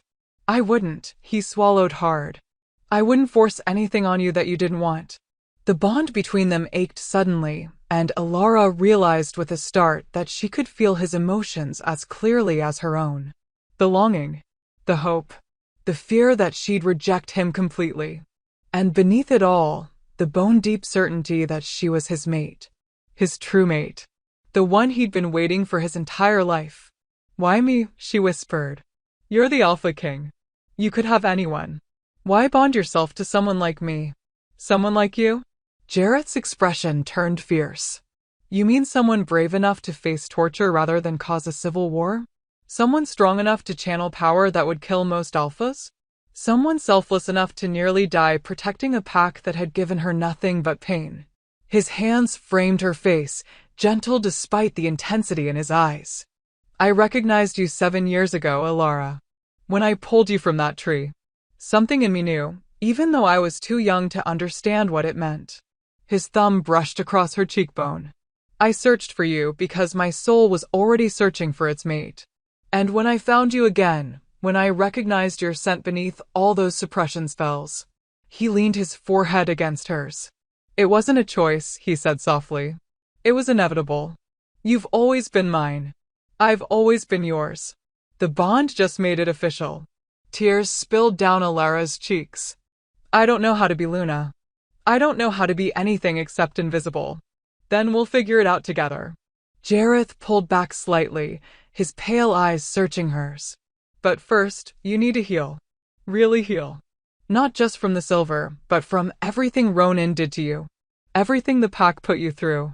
And then we deal with the traitors. Secure the borders. Start rebuilding trust. He paused. And somewhere in all of that, if you're willing, we get to know each other. As mates. As partners. As equals. Equals. Alara almost laughed. I'm nobody. You're alpha blood. Luna of this pack. My mate. Jareth's voice was absolute. You're my equal in every way that matters. And anyone who suggests otherwise will answer to me. The bond flared between them, warm and certain, and for the first time since waking, Alara felt something other than panic. She felt possible. Like maybe, just maybe, she could be more than the invisible Omega who suffered in silence.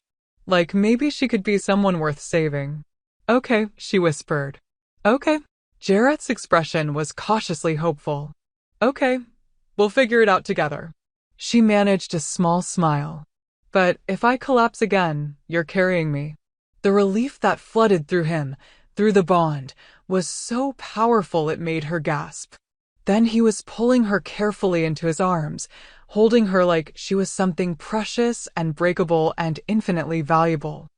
I'll always carry you, he murmured against her hair. For as long as you need me to. And wrapped in his embrace, with dawn breaking over the forest and the wards glowing steady around them, Alara finally let herself believe it might be true. The walk back to the pack center took twice as long as it should have. Jareth had wanted to carry Alara, insisted on it, actually, but she'd refused. She needed to walk on her own feet. Needed the pack to see her standing, even if every step felt like her bones were grinding together. The bond hummed between them, and she could feel his concern, his desire to help. But he honored her choice, staying close enough to catch her if she fell, but letting her move under her own power. Maya led the procession with the prisoners in silver chains, Ronan at the front, his face a mask of barely contained rage. Behind them came the loyal council members, then the guards who'd fought on Jareth's side. They walked in silence, the only sounds the crunch of leaves underfoot and the distant calls of mourning birds. As they emerged from the forest, Alara saw the entire pack waiting. Hundreds of wolves lined the path from the tree line to the grand hall, standing in complete silence. Word had spread somehow about the battle, the betrayal, the explosion of alpha power that had shaken the very foundations of their territory. Alara's steps faltered. You can do this, Jareth said softly beside her. They need to see you. They hate me. They feared you. There's a difference.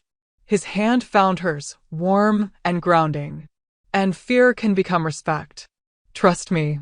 The crowd parted as they approached, creating a corridor. Alara could feel their eyes on her, assessing, calculating, wondering. She kept her chin up, kept walking, even as whispers followed in her wake. Is it true? Alpha blood. She fixed the wards. Saved us all. But she's Omega. How's that possible? The Alpha King bonded her. She's Luna now. Luna. The word rippled through the crowd like wind through grass. Halfway to the hall, an elderly wolf stepped forward, bent with age, his muzzle gray, but his eyes sharp. Alara recognized him, Elder Tobias, one of the oldest wolves in the pack, someone who'd known her mother. He knelt. The gesture was so unexpected that Alara stopped walking. Then, like dominoes falling, the wolves around him began dropping to their knees. One, then 5, then dozens, until the entire crowd was bowing before her. Luna, Elder Tobias said, his voice carrying. We have wronged you. Accused you falsely. Allowed you to suffer when you deserved our protection. He looked up, his eyes glistening. Your mother would be proud of what you've become. Of what you've endured to keep us safe. Alara's throat closed. She couldn't speak, couldn't breathe. Rise, Jareth commanded gently. All of you. Your Luna stands before you wounded and weary. Show her respect by standing with her, not beneath her. They rose as one, and in their eyes Alara saw something she'd never seen before. Acceptance. Not just tolerance. Not just acknowledgement. True acceptance of who and what she was. It should have felt like victory. Instead, it felt like grief for all the years she'd spent invisible, for all the suffering that could have been prevented if someone had just looked at her. But she pushed the grief down, locked it away with all the other things she'd learned to carry silently. There would be time for feeling later. Right now, she had to be strong. She had to be Luna. The grand hall was packed with every wolf of rank, all of them standing in tense silence as Ronan and his conspirators were brought before the throne. Jareth took his seat, and after a moment's hesitation, Alara took the seat beside him, the Luna's seat, carved from the same blackwood, wrapped in furs of silver gray. It felt wrong. Too big, too important, too much. But when Jareth's hand covered hers on the armrest, when his calm flooded through their bond, she found the strength to sit straight, to meet the eyes of the assembled pack without flinching. Commander Ronan, Jareth's voice echoed through the hall. You stand accused of treason, conspiracy, attempted murder, and sabotage of sacred wards. How do you answer?" Ronan lifted his head, blood still crusted on his face, but his expression was defiant. "I answer that I did what was necessary. What someone had to do." Murmurs rippled through the crowd. "Explain," Jareth commanded. "You've made this pack weak." Ronan's voice rang with conviction. "Soft. You give power to females who haven't earned it." His eyes flicked to Maya. "You show mercy to those who deserve death." A look at Alara. "You prioritize sentiment over strength, compassion over victory." "So you betrayed us to the Night Fong," Jareth said, his tone deadly calm. "Weakened our defenses. Planned my assassination. All because you disagreed with my leadership. I tried to save us from your weakness." Ronan snarled.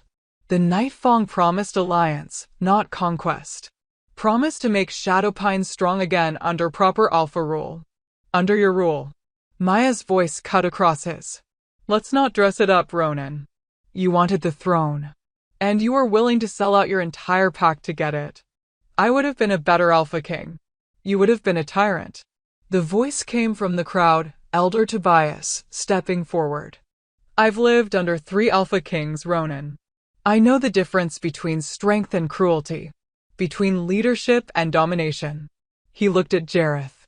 "This young Alpha has brought our pack further in 7 years than his father did in 30. And you," he turned back to Ronan, "you're nothing but a traitor wrapped in false righteousness." Agreement rumbled through the hall. Ronan's face twisted with rage. "You're all blind. Can't you see what he's done? He's bonded an Omega. She's not Omega." Iris stepped forward, her healer's bag in hand. "I tested her blood myself. Alara carries the bloodline of Alpha Corvus, direct descent, stronger than any Alpha born in this pack in 3 generations." The hall erupted in shocked whispers. "Her mother suppressed her markers to protect her," Iris continued. "But the blood doesn't lie. Alara is Alpha born, Alpha blood, Alpha power." She turned to face the crowd. "And she's proven it. How many of you felt her magic last night? Felt the wards surge with power we haven't seen in decades?" Dozens of heads nodded. "She channeled enough power to kill a dozen trained alphas," Iris said firmly. "Survived silver poisoning that should have ended her in minutes. And she did it all to protect a pack that had given her nothing but suffering." Her eyes swept the assembly. "If that's not worthy of being Luna, then I don't know what is." Silence fell, heavy, contemplative. Then Helena stood from her council seat. "I call for judgment. The accused have confessed. The evidence is clear. We need decisive action." "Agreed," said another council member. Then another. Until all the remaining loyal wolves were calling for justice. Jareth looked at Alara, and she felt the question through their bond. "What do you want?" She could have called for death. Could have demanded the same brutality Ronan had shown her, months of torture repaid in blood. Part of her wanted to. But a larger part, the part that had endured all that pain specifically to prevent more violence, knew that wasn't the answer. "I want the truth," Alara said, her voice carrying despite its softness. "All of it. Names of every conspirator. Details of the Night Fong alliance. Everything." Ronan's laugh was bitter. "You think I'll betray my allies?" "I think you'll do whatever keeps you alive." Maya stepped closer to him, her amber eyes cold. "Because the alternative to cooperation is execution. Public, immediate, and absolute. Your choice." For a long moment, Ronan said nothing. Then his shoulders slumped. "There are 5 others," he said finally. "For in this pack, all arrested.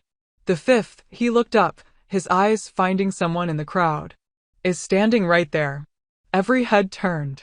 A young warrior, Dane, Alara remembered, barely 20 years old, stood frozen, his face draining of color. "I'm sorry," Dane whispered, and then he bolted. He made it 3 steps before Maya caught him, tackling him to the ground with brutal efficiency. 2 guards dragged him up, holding him as he struggled. "The Night Fong promised me rank," Dane said desperately, tears streaming down his face. Position. I'm lowborn, no status, no future. So you sold out your pack. Maya's voice was disgusted. For rank. I didn't think anyone would really get hurt. I passed information, that's all. Patrol schedules, guard rotations. Information that would have let them slaughter us in our sleep, Jareth said coldly. He stood, and the temperature in the room seemed to drop. Any other conspirators? Anyone else who wants to confess before we start investigating more thoroughly? Silence. Good. Jareth's pale eyes swept the assembly. Then here's my judgment. Ronan, Marcus, Thomas, and the other primary conspirators, you are stripped of rank, stripped of pack status, and sentenced to execution at sundown. Ronan's face went white. You can't. I can. And I will. Jareth's voice was absolute. You betrayed not just me, but every wolf in this pack. You tortured Luna Alara. You worked with our enemies. And you did it all for personal gain. He leaned forward slightly. There is no mercy for traitors. And Dane? Maya asked, still holding the young wolf. Jareth looked at the warrior, barely more than a boy, really, his face streaked with tears and terror. Dane committed treason, yes. But he was manipulated by someone older, more experienced, more cunning. So his sentence is different. Hope flickered in Dane's eyes. Exile, Jareth said flatly. Effective immediately. You have until sundown to leave our territory. If you're found within our borders after that, the sentence becomes death. Understood. Dane nodded frantically. Yes. Yes, Alpha King. Thank you. Don't thank me. Thank your Luna. Jareth looked at Alara. She's the reason I'm showing you any mercy at all. Alara hadn't said anything, hadn't advocated for leniency. But through the bond, she realized Jareth had felt her conflict, her desire for justice balanced against her hatred of unnecessary death. He'd given her what she wanted without her having to ask. Thank you, she sent through their bond. Always came his response, warm and certain. Maya hauled Dane toward the door. You have 10 minutes to gather your things. Then you run and you don't look back. Clear. Dane stumbled out and Maya followed to ensure he complied. Jareth turned back to address the remaining assembly. This pack has been wounded. Betrayed from within. It will take time to heal, to rebuild trust. His gaze swept across faces both familiar and new. But we will heal. We will become stronger. And anyone who threatens us again will learn exactly why Shadowpine has survived for 300 years. Alpha King, Elder Tobias said. What of the Luna? How do we proceed? It was a fair question. Alara had gone from Invisible Omega to Luna in one night. There were protocols, traditions, ceremonies that were supposed to happen. Luna Alara will be formally recognized at the next full moon, Jareth said. Until then, she has my full authority to act in my name. Any disrespect shown to her is disrespect shown to me. Any harm attempted against her is an act of treason. Understood. A chorus of yes, Alpha King, echoed through the hall. Good. Council members remain. Everyone else dismissed. The hall emptied slowly, wolves filing out with backward glances at Alara. She could feel their curiosity, their uncertainty, their carefully masked fear. They don't know what to make of me, she sent to Jareth. They will, he replied. Give them time. Once only the council remained 6 loyal members now, with 4 executed or awaiting execution. Jareth finally allowed his composure to crack slightly. That, he said, sinking back into his throne, was exhausting. Welcome to leadership, Helena said dryly. Then she looked at Alara. Luna, may I speak plainly? Alara nodded, uncertain where this was going. I owe you an apology. A real one, not just words in front of the pack. Helena's expression was earnest. I called for your execution. Called you a traitor. I was wrong, and I'm sorry. We were all wrong, another council member said. Jacob, Alara remembered.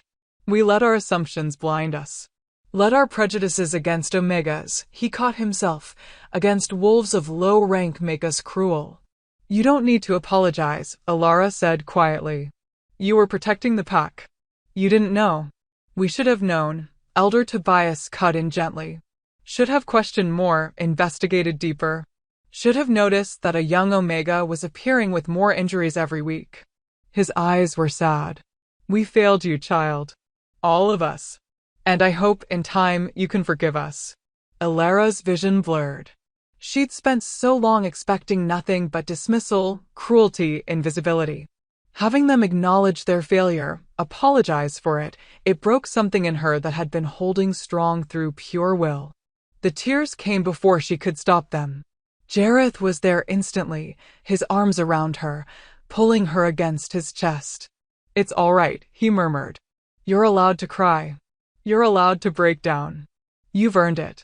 I'm sorry, she gasped against his armor. I should be stronger. You're the strongest person I know. He tilted her face up, his thumbs wiping away her tears. But strength doesn't mean never breaking. It means letting yourself break and then choosing to keep going.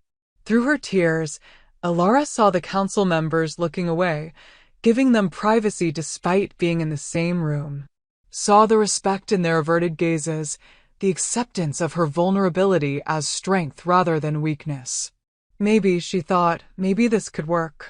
Maybe she could be Luna. Maybe she could be loved. Come on, Jareth said softly, helping her stand. You need rest. Real rest. And food. And about 12 hours of sleep. The executions will happen with or without you there. His voice was firm. You've done enough, Alara. More than enough. Let me handle the rest. Together, she said, finding her voice. We handle it together. That's what you said, right? Equal partners. Something fierce and proud blazed in his eyes. Together, he agreed. And hand in hand, they left the hall. The executions were set for sundown. Alara stood on the balcony outside Jareth's chambers, their chambers now, she supposed, watching the sun sink toward the horizon in streaks of orange and gold. Below, in the main courtyard, preparations were underway. The execution platform, the gathered pack, the solemn ritual of justice being served. She should have felt satisfaction. Ronan and his conspirators were finally facing consequences for their betrayal, their cruelty, their willingness to sacrifice innocent lives for power. Instead, she just felt tired. You don't have to watch, Jareth said from the doorway behind her. She felt him through the bond before she heard him concern, understanding, and something darker. The grim determination of an alpha who had to protect his pack, no matter the cost. Yes, I do. Alara didn't turn around. They need to see me there. See that I'm not hiding. They already know you're strong. Do they? She finally looked at him. He changed from his battle-worn armor into formal attire, black leather and fur, the ceremonial blade of the Alpha King strapped across his back. He looked every inch the ruler he was. Or do they just know I can channel magic and that you've claimed me as mate? Jareth crossed the balcony in 3 strides, pulling her into his arms. They know you're strong because you're standing here at all. Because you survived months of torture and still chose to save the wolves who hurt you. His hand cupped her face. That's not magic, Alara. That's character. She leaned into his touch, drawing strength from the bond between them. It still felt new, raw, like a wound that hadn't quite healed. But it also felt right in a way she couldn't explain. I need to tell you something, she said quietly. About the night I collapsed. About why I really kept silent. You don't have to. I do. She pulled back enough to meet his eyes. You deserve to know the whole truth. Why I protected Ronan for so long. Jareth was quiet, waiting. It wasn't just about preventing civil war, Alara continued. That was part of it, yes. But the real reason, she swallowed hard. He told me that if I exposed him, he wouldn't just kill me. He'd target Iris first. Then the young wolves who'd shown me kindness. He'd make it look like accidents. And I knew he could do it. That he had the access, the authority, the cunning. Jareth's expression darkened dangerously. So I made a choice, Alara said. I let him hurt me instead. Figured if he was focused on tormenting me, he'd leave everyone else alone. And as long as I could keep reinforcing the wards, as long as I could buy time to find proof against him, she shrugged helplessly. I thought I could handle it. You thought you could sacrifice yourself to protect others. Jareth's voice was rough. Even though those others had never protected you, they didn't deserve to die for my choices. And you didn't deserve to suffer for theirs. He pulled her close again, his arms tight around her. Promise me something. What? Promise me you'll never do that again. Never sacrifice yourself.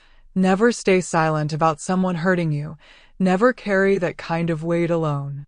His breath was warm against her hair. We're bonded now. Your pain is my pain. And I can't, his voice cracked slightly. I can't survive losing you. Not now that I've found you. Elara felt the truth of it through their bond. The depth of his fear when she died, the desperation that had driven him to bond them without permission. The way her suffering tore at him like physical wounds. I promise, she whispered. No more secrets. No more silent suffering. Good. He pressed a kiss to her forehead. Now come. It's time. The entire pack had gathered in the courtyard, hundreds of wolves standing in perfect silence as Jareth and Elara descended the steps from the grand hall. The execution platform stood in the center, dark wood stained with the blood of past judgments. Ronan and his 3 co-conspirators were already there, bound in silver chains, forced to their knees. Maya stood guard along with 6 of the strongest warriors, her expression cold and unforgiving. Elara felt every eye on her as she took her place beside Jareth on the elevated platform reserved for the Alpha King and Luna. The Luna's position. She was supposed to witness this, to show the pack that justice was being served with her approval. But when her eyes met Ronan's across the distance, she saw no remorse. Only hatred, pure and burning. Commander Ronan, Jareth's voice rang out across the courtyard. You have been found guilty of treason, conspiracy, attempted murder, and crimes against your Luna. Do you have any final words? Ronan laughed, a broken, bitter sound. Final words? What would be the point? You've already decided my fate. You and that Omega pretending to be Luna. Murmurs rippled through the crowd, angry, defensive of their new Luna. She's more Luna than you are Alpha, someone called out. Elara turned and saw it was one of the younger warriors, a woman named Kayla who Ronan had trained months ago. Luna Elara suffered your torture and never broke. She saved us all while you tried to destroy us. If anyone's pretending here, it's you, pretending you were ever worthy of command. Agreement rumbled through the assembled wolves. Ronan's face twisted with rage. You're all fools. This pack is doomed under weak leadership. The Night Fong will still come. The Night Fong won't come. The voice came from the back of the crowd, and wolves parted to let Maya through. She was dragging someone, a man Elara didn't recognize, bloodied and bound. Because we caught their scout an hour ago. Seems they were watching the execution, planning to report back to their Alpha. She threw the man down at the base of the platform. Tell them, Maya commanded. Tell them what you told me. The scout, clearly Naifong by his scent, looked up with frightened eyes. The alliance is broken. When Commander Ronan failed to kill your Alpha King, when the wards became stronger instead of weaker, my Alpha called off the attack. Said Shadowpine wasn't worth the losses we'd take. Silence fell like snow. So your grand plan failed, Jareth said coldly, looking down at Ronan.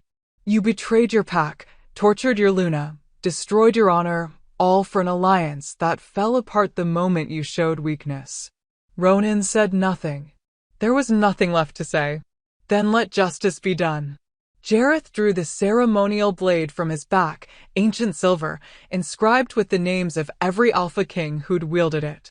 By the authority granted to me as Alpha King of Shadowpine, by the laws that have governed this pack for 300 years, I sentence you to death. Immediately.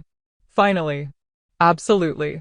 He descended the platform steps, the blade gleaming in the fading sunlight. But before he could reach Ronan, Elara spoke. Wait. Every head turned toward her. Jareth stopped, his expression questioning through their bond. Alara stood, her legs steadier than they'd been hours ago, her voice carrying across the silent courtyard. Ronan. Look at me. He did, his hatred blazing. You called me weak, Alara said. You called me Omega. You tortured me, threatened me, tried to break me in every way possible. She descended the steps slowly, until she stood directly in front of him. And you failed. I'm still here. Still standing. And you're the one on your knees. Ronan's jaw clenched. I could ask for the honor of executing you myself, Alara continued. Could make you suffer the way you made me suffer. Could show you exactly what happens when an Omega decides to stop holding back. She felt the pack's anticipation, felt them waiting for her vengeance. But I won't. Alara's voice softened. Because that would make me like you. And I'd rather die than become that. She turned to Jareth. End it quickly. Cleanly. He's not worth the extra suffering. Jareth's eyes blazed with pride and love through their bond. He moved forward, and with one swift stroke, ended Ronan's life. The other 3 conspirators followed quickly, Marcus, Thomas, and the third. No speeches, no dramatics. Just justice, swift and final. When it was done, when the blood had been spilled and the bodies removed, Jareth turned to address the pack. Let this be a warning to any who would betray Shadowpine, he said, his voice carrying to every corner of the courtyard. Treason will not be tolerated. Betrayal will not be forgiven. But his eyes found Alara's. Mercy can still be earned. Loyalty will be rewarded. And strength comes not from cruelty, but from choosing compassion even when vengeance would be easier. He extended his hand to Alara, and she took it, standing beside him as equals. Your Luna has shown us what true strength looks like, Jareth continued. She endured torture to protect you. Nearly died to save you. And when given the chance for revenge, she chose mercy instead. His voice grew fierce. She is worthy of your loyalty, your respect, your protection. And anyone who suggests otherwise will answer to me. Luna. Luna. Luna. The chant started with Kayla, spread to the other young warriors, then rippled through the entire pack until hundreds of voices were calling Alara's name in unity. She couldn't speak, could barely breathe, could only stand there, hand clasped in Jareth's, and accept what she'd never thought possible. Acceptance. Belonging. Home. Later that night, after the ceremonies were complete and the pack had dispersed, Alara found herself back in Jareth's chambers, their chambers now. She stood before a mirror, barely recognizing the woman looking back at her. Same face, same eyes, but everything else was different. She wore Luna's colors, now silver and black. Her hair had been washed and braided with tiny crystals that caught the candlelight. The bruises were fading, healing faster than normal thanks to her awakened alpha blood. She looked powerful. Second thoughts. Jareth's voice came from the doorway. Alara turned to find him watching her, his formal attire discarded for simple sleep clothes. He looked younger like this, less Alpha King and more just. Jareth. The boy who'd saved her from a tree. The man who'd refused to let her die. No second thoughts, she said. Just processing. Yesterday I was invisible. Today I'm Luna. It's a lot. It is. He crossed to her, his hands settling on her shoulders. And you don't have to have all the answers right now. We'll figure it out together. One day at a time. Together, she echoed, turning in his arms. I like the sound of that. Good. Because you're stuck with me now. His smile was teasing, but his eyes were serious. The mate bond is permanent, Alara. No take-backs. Would you want to take back? She asked quietly. If you could? You bonded me in crisis, without really thinking. I've thought about bonding you since the moment I recognized your scent. Jareth's hands framed her face. Maybe I didn't do it in the traditional way, with ceremonies and courtship and time to know each other. But the bond itself? That was always inevitable. You're mine, Alara. You always have been. Yours, she repeated, testing the word. It should have felt like a cage. Instead, it felt like freedom, freedom to stop hiding, stop running, stop pretending to be less than she was. And I'm yours, Jareth said. Equally. Absolutely. Forever.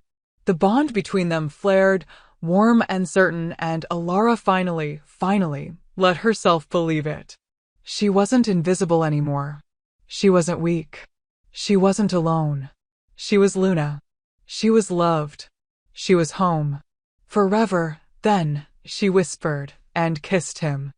The bond sang between them as their lips met, a symphony of recognition, acceptance, and love that had been building since a young warrior pulled a frightened girl from a tree 7 years ago. Some bonds, Alara realized, were written in the stars long before you knew to look for them. This was one of those bonds. And she wasn't letting go. 3 months later, the full moon hung heavy and silver over Shadowpine territory, casting everything in its ethereal glow. Alara stood at the edge of the northern boundary, her hand resting on the ward stone that had nearly killed her, and marveled at how much had changed. The wards hummed beneath her palm, strong, steady, unbreakable. She'd reinforced them properly now, with a team of trained alphas working alongside her. No more desperate midnight rituals, no more pouring herself out until there was nothing left. Now she had support, resources, and most importantly, she had permission to use the power that had always been hers. You're thinking too loud. Alara smiled as Jareth's arms wrapped around her from behind, pulling her back against his chest. Even after 3 months of being bonded, the simple comfort of his touch still made her heart skip. Just remembering, she said, leaning into him. The last time I was here, I was dying. Don't. His arms tightened. Don't think about that. I have to sometimes. To remember how far I've come. She turned in his embrace, looking up at him. How far we've come. It was true. The past 3 months had been a whirlwind of change, some wonderful, some challenging, all of it necessary. The pack had accepted her as Luna with surprising grace once they understood the full truth. Iris had shared the story of her mother's sacrifice, of the suppression spell that had hidden Alara's true nature for so long. Elder Tobias had confirmed that Corvus's line had always been strong, that alpha blood ran true even through generations. There had been doubters, of course. Wolves who struggled to see past the Omega they'd dismissed for years. But slowly, through patient leadership and quiet strength, Alara had won them over. It helped that she'd implemented changes the pack desperately needed. How did the training session go today? Jareth asked, as if reading her thoughts. Kayla is progressing beautifully. So are the others. Alara smiled, thinking of the young Omega females she'd been working with, teaching them self-defense, helping them understand that low rank didn't mean powerless. 3 of them are already showing enough skill to qualify for warrior training. Maya says she'll sponsor them. Maya's been a good ally. Maya's been amazing. Alara's voice was warm. The beta had become not just an ally, but a true friend, someone who understood the challenges of being female in positions of power, who pushed Alara to be better, while also supporting her completely. They'd worked together to restructure the pack's hierarchy, creating opportunities for wolves of all ranks to prove themselves. It wasn't perfect yet. Centuries of tradition didn't change overnight, but it was progress. The council wants to discuss border patrol schedules tomorrow, Jareth said, his tone shifting to business. And we received a diplomatic request from the Silvercrest pack. Their alpha wants to discuss a potential alliance. An alliance? Alara raised an eyebrow. After what happened with Nightfang? Because of what happened with Nightfang. Word has spread about how we handled the betrayal, about our new Luna. Jareth's eyes gleamed with pride. Other packs are taking notice. Some with respect, some with suspicion, but all of them paying attention. Alara had learned that being Luna meant more than just standing beside the Alpha King. It meant strategy meetings and diplomatic correspondence. It meant mediating disputes and making decisions that affected hundreds of lives. It meant being visible, strong, present, everything she'd never been allowed to be before. It was exhausting. It was terrifying. It was exhilarating. Speaking of taking notice, Jareth said, a teasing note entering his voice, Iris wants to see you tomorrow. Something about a checkup. Alara's stomach flipped. A checkup. Her words, not mine. But there was something in his expression, hope, carefully contained, that made her heart race. They'd been careful since the bonding. Alara's body had needed time to heal from the silver poisoning, from months of abuse and magical depletion. But recently, she'd noticed changes. Subtle things, her scent shifting slightly, her energy levels fluctuating, certain foods suddenly unappealing. Jareth, she said slowly. Do you think? I think, he said, his hand moving to rest on her stomach, that we should wait for Iris to confirm anything. But if she confirms what I suspect, his eyes met hers, blazing with emotion. Would you be happy? Would she? The idea of a child, of bringing new life into a world that had been so cruel to her for so long, should have terrified her. Instead, thinking of a little one with Jareth's pale eyes and her stubborn spirit, thinking of raising them in a pack that was slowly learning to value strength in all its forms. I'd be happy, she whispered. Terrified, but happy. Jareth kissed her then, soft and sweet and full of promise. Whatever Iris says tomorrow, whatever the future holds, we'll face it together. Just like we've faced everything else. Together, Alara agreed, the word that had become their promise, their anchor, their truth. The next morning, Iris confirmed what Alara had suspected. She was pregnant.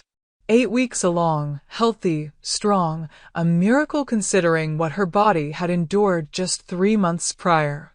Your alpha healing accelerated everything, Iris explained, her weathered hands gentle as she examined Alara. The bond with Jareth probably helped too. Mate bonds tend to encourage fertility. Alara sat on the examination table, her hand pressed to her stomach where new life was growing. Is it safe? After everything, the silver, the damage. Your body has healed remarkably well. Better than I've ever seen, honestly. Iris smiled. You're strong, Alara. Stronger than you know. This pregnancy should progress normally. Should. Nothing in life is guaranteed, child. But all signs point to healthy. Both of you. Iris squeezed her shoulder. Your mother would be so proud. Not just of this, but of everything you've become. Tears pricked Alara's eyes. I wish she could have seen it. She did, in her own way.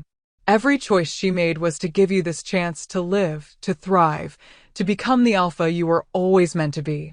Iris's voice was thick with emotion. She'd be proud of your strength. And she'd be thrilled about becoming a grandmother. When Alara returned to their chambers, she found Jareth pacing like a caged wolf. He stopped the moment he saw her, his eyes searching her face. Well, he asked, trying and failing to sound casual. Alara couldn't help the smile that broke across her face. You're going to be a father. The joy that flooded through their bond was so powerful it nearly knocked her over. Then Jareth was there, lifting her, spinning her, laughing with pure, unbridled happiness. A pup, he breathed, setting her down carefully, his hands immediately going to her stomach. Our pup, Alara confirmed, covering his hands with hers. Are you ready for this? Are you kidding? I've been ready since I pulled you from that tree 7 years ago. His expression turned serious. I knew then, even if I didn't understand it, you were going to change my life. And you have, Alara. In every possible way. They spent the rest of the morning making plans, talking about the future. They'd wait a few more weeks before announcing it to the pack, let Alara get through the first trimester, make sure everything was stable. But in private, they let themselves dream. Names. Nursery designs. Whether the pup would have Jareth's coloring or Alara's. Whether they'd be wild like their father or cautious like their mother, probably both, they agreed with laughter. It felt impossible. Felt like a dream that would shatter if she examined it too closely. But it was real. All of it was real. 6 months later. The Luna ceremony took place on the winter solstice, exactly 9 months after Alara had collapsed at the Alpha King's feet. The transformation of the Grand Hall was breathtaking. Silver ribbons hung from the vaulted ceiling, catching candlelight and throwing dancing shadows across walls carved with history. Every wolf of rank stood in perfect formation, and beyond them, the entire pack, hundreds of wolves gathered to witness their Luna's formal recognition. Alara stood at the hall's entrance, her hand resting on her swollen belly, 5 months pregnant now, visibly showing, radiantly healthy. She wore Luna's formal attire, silver and black silks that flowed around her changing body, a circlet of moonstones in her hair, marking her as Alpha-born, Alpha-blood, Alpha-rightful. Maya appeared beside her, resplendent in beta colors. Ready? No, Alara admitted. But I'm doing it anyway. That's my Luna. Maya's smile was fierce and proud. Walk with your head high. You've earned this 1,000 times over. The ceremony horns sounded deep, resonant, calling for silence and attention. The massive doors to the grand hall swung open, and Alara stepped through. Every eye turned to her. Every breath held. She walked slowly down the center aisle, her hand on her stomach where their pup kicked and rolled. Past council members who bowed as she passed. Past warriors who learned to respect her strength. Past young Omegas who now looked at her with hope instead of resignation, proof that they too could be more than the pack expected. Past Elder Tobias, who smiled with tears in his eyes. Past Iris, who nodded with pride. And finally, to the front of the hall where Jareth waited. He stood before his throne dressed in full ceremonial regalia, the Alpha King in all his power and authority. But when his eyes met hers, she saw only her mate. Her partner. The father of her child. The man who'd saved her. Who'd believed in her. Who'd refused to let her disappear. Alara of Corvus's line, Jareth's voice rang through the hall. You stand before your pack to be recognized as Luna. Do you accept this responsibility? This burden? This honor? I do, Alara said clearly. Do you swear to protect this pack with all your strength? To lead with wisdom and compassion? To stand beside your alpha as equal partner in all things? I swear it. Jareth descended from the platform, carrying an ornate silver crown, the Luna's crown, worn by only 3 women in Shadowpine's history, never by one of Corvus's line. Until now. Then by the authority granted to me as Alpha King, by the laws of our ancestors, by the will of the pack, I name you Luna of Shadowpine. He placed the crown on her head, and power surged through the hall, the pack's magic recognizing and accepting her authority. You are Luna. Now and always. Luna. Luna. Luna. The chant rose from hundreds of throats, a wall of sound that shook the hall's foundations. Alara stood there, crowned and pregnant and seen in ways she'd never imagined possible, and let the tears fall freely. Tears for the girl she'd been invisible, dismissed, alone. Tears for the woman she'd become, strong, respected, loved. Tears for the future she was building, not just for herself, but for every wolf who'd ever felt powerless, voiceless, unseen. Jareth pulled her into his arms, and she clung to him as the pack celebrated around them. I love you, he murmured against her hair. My Luna. My mate. My everything. I love you too, she whispered back. Thank you for seeing me. Thank you for letting me. 1 year later. Alara stood in the nursery, watching sunrise paint the sky in shades of rose and gold. In her arms, her daughter, their daughter, slept peacefully, tiny fists curled against her chest. Lily. They'd named her Lily, after the flowers that grew wild in the forest where Jareth had first saved Alara all those years ago. She was perfect. Pale eyes like her father, dark hair like her mother, and a spirit that was purely her own, fierce and gentle by turns, already showing signs of the alpha blood running through her veins. You're up early. Alara turned to find Jareth in the doorway, sleep-rumpled and beautiful. She was fussy. I didn't want her to wake you. I'm already awake. He crossed to them, wrapping his arms around both his mate and his daughter. Besides, I like these quiet moments. Just us. They stood together, watching the sunrise, listening to Lily's tiny breaths. A year ago, Alara had been dying on the forest floor, bleeding out from silver poisoning, convinced she'd never see another dawn. Now she was here. Luna. Mother. Beloved. It hadn't been easy. There had been challenges, setbacks, moments when the weight of responsibility felt crushing.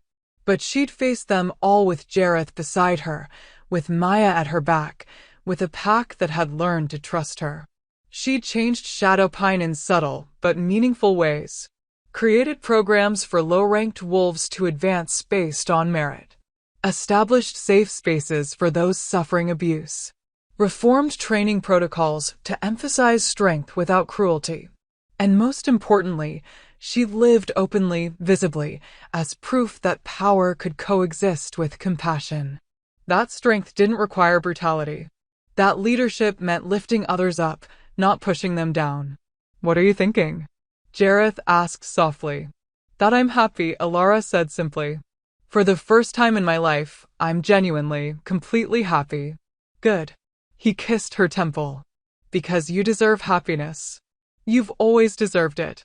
Lily stirred in Alara's arms, her tiny eyes blinking open, pale, and alert, and full of wonder. She looked up at her parents and smiled, a toothless grin that made Alara's heart overflow. She's going to be trouble, Jareth predicted with obvious pride. Definitely, Alara agreed. But she'll be strong. And loved. And she'll never have to hide who she is. No, Jareth said firmly. She won't. Neither will any pup born to this pack from now on. You've made sure of that. Alara looked out the window again, at Shadowpine territory stretching toward the horizon. At the pack moving through their morning routines. At the life she'd built from ashes and pain and stubborn refusal to give up. She'd been too bruised to stand once. But she'd gotten up anyway. And in doing so, she'd changed everything. Come on, Jareth said, gently taking Lily from her arms. Let's go greet the day. Together. As a family. Together, Alara echoed, the word that had saved her, sustained her, made her whole. Together, they walked into the sunrise. Together, they faced whatever came next. Together, they were home. Oh, my heart. If you made it through this entire journey with me, you're officially part of the pack. Drop a love emoji in the comments and tell me what your favorite part was. And please, if you haven't subscribed yet, hit that button right now. I pour my heart into these stories, and I want you here for every single one. This story was about more than just romance. It was about finding your strength when the world tells you you're weak. About standing up even when you've been beaten down. About choosing compassion without losing your power. Alara started invisible, dismissed, alone. She ended crowned, respected, and surrounded by love. That's the kind of transformation I want for all of you, to see your own worth, to claim your power, to never let anyone make you feel less than you are. Thank you for being here. Thank you for reading. Thank you for being part of this incredible community. Until next time, stay strong, stay fierce, and remember, you're never too bruised to stand. You just need to find the right pack to stand with you. All my love. Your storyteller.